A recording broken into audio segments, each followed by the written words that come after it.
we're going to visit Fishbourne Roman Palace right now. We just went and checked out Chichester, and because it's the 13th of November today and the 11th of November was 2 days ago, Remembrance Day or Armistice Day, there was a march going on in the middle of the town.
Was also at the massive cathedral there. They were doing a service there for it as well. But yeah, so we just got a little train from Chichester to Fishbourne and walked 5 minutes down the road, and now we're at the Roman Palace, which was probably built a very long time ago along the Roman road. Yeah, so I'll show you once we get inside. So apparently these buildings behind me are all part of the Roman Palace, which is a bit worrying because it looks more like a rundown school from the 50s, but it must be because all of the ruins are inside and they've just built these buildings over the top. So I'll soon find out, but yes, very interesting so far. Very, very interesting.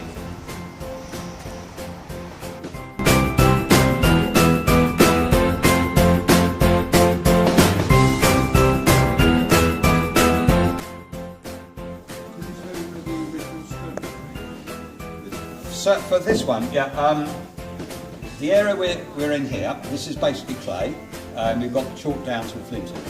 So the nearest stone source they could use for a building stone is actually came from a limestone reef, which is just off the end of Chichester Peninsula itself. It's called the Mixon Reef, and I believe that the Roman and medieval quarry is somewhere about 2 kilometres out to sea, because we've lost a lot of land to coastal erosion now. We're also bringing limestone over from Bembridge on the Isle of Wight, upper green sand, so that's sandstone rocks, and right up on the downs there. So the logistics of just getting all that stone here in the first place to build this is absolutely immense. Of course, once the site had burned down, there was this incredibly large stone hill sitting here, which has rocked for the best part of 60 years. This is really the iconic image of Fishbourne. Whenever Fishbourne's on the television, anything's written about Fishbourne, they focus very heavily on this image. This is definitely our most famous mosaic floor, and it's definitely our best preserved mosaic. Actually, would you mind, could I just have a brief show of hands? Who's actually seen this image somewhere before? Television, the internet, photographs, books. Wow, yeah, that's about 4/5 of you. Brilliant.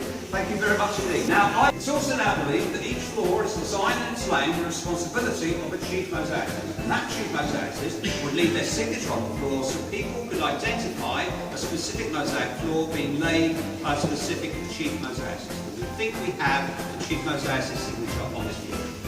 Now, if you have a look along this line of large circles running on the back of the roof here, if you count 5 large circles on the far end but coming towards me, can anyone see a small black bird standing on a leaf?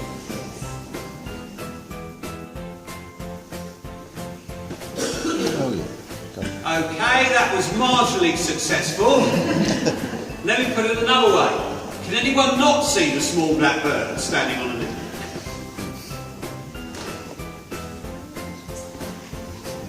That is the only one on the floor. That's believed to be the chief mosaicist's signature. That would appear on every floor the chief mosaicist is responsible for.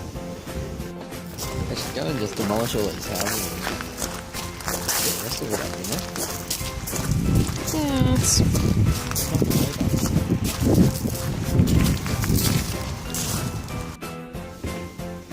Okay, ladies and gentlemen, what you're looking at in front of you here is effectively the Roman period of pollutant central heating.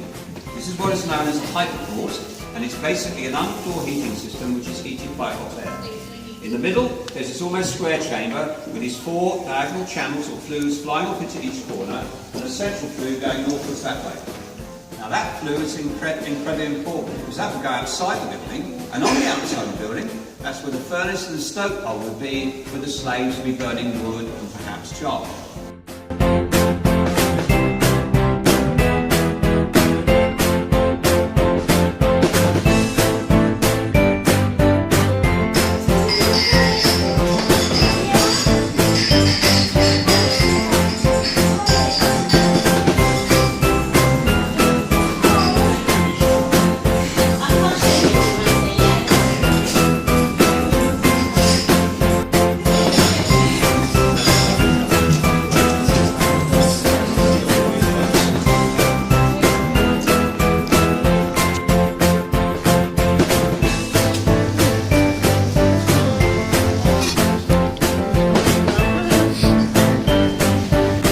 The Bishop's Cathedral garden just outside the big cathedral, which you can see in the background there.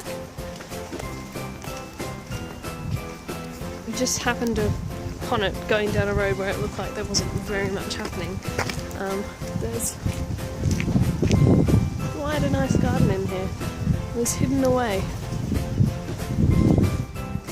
We were going to go and have a look inside the cathedral, but this morning when we tried, there was the service for Remembrance Day, and then just then when we tried, there's another service going on and we can't get in until 4:20, and our train's at 3:50, so we're going to miss out on that one.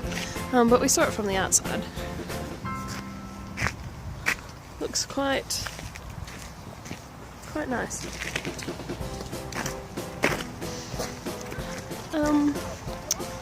Yeah, so tonight we're going to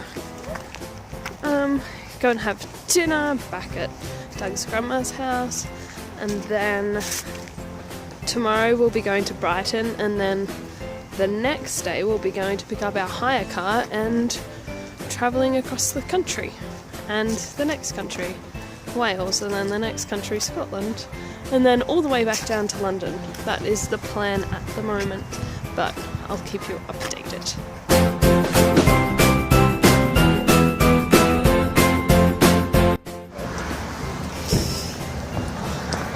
So we just got the train from Chichester, trying to get back to Billings House.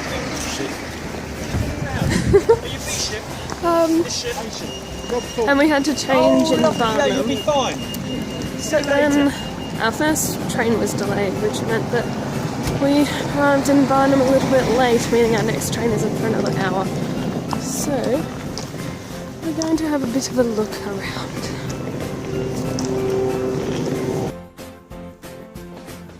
November 13th, and that is not the sun, that's actually the moon over there.